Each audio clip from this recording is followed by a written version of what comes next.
जीवनातील सुखदुःखांचे चक्र अनादी काळापासून सुरू असून त्यामागील मूळ कारण आपल्या कर्मबंधनात दडलेले आहे, असे प्रतिपादन जैन तत्वज्ञानावर आधारित प्रभावी प्रवचनात मुनिश्री 108 विशाल सागरजी महाराज यांनी केले. प्रवचनात ते पुढे म्हणाले की जसे कर्म तसे फळ हा शाश्वत सिद्धांत लक्षात ठेवला तर जीवन अधिक सुंदर, शांत आणि अर्थपूर्ण बनू शकते. यासाठी त्यांनी 3 मूलभूत सूत्रे मांडली. अपेक्षारहित जीवन, निर्भय वृत्ती आणि अपमान सहन करण्याची अंतशक्ती. मान अपमानाच्या भावनांनी व्यापलेल्या जगात खरा विजेता तोच ठरतो जो संयम आणि क्षमाशीलतेने प्रत्येक प्रसंगाला सामोरे जातो, असे त्यांनी स्पष्ट केले. अपमान सहन करण्याची ताकद ही दुर्बलतेची नव्हे तर आत्मबलाची सर्वोच्च पातळी असल्याचे त्यांनी अधोरेखित केले.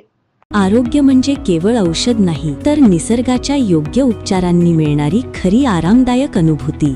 सोलापूरमध्ये निसर्गोपचाराचं विश्वासाचं नाव लिमये निसर्गोपचार केंद्र.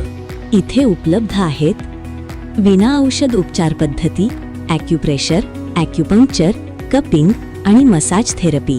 सर्व प्रकारच्या आजारांवर निसर्गाच्या माध्यमातून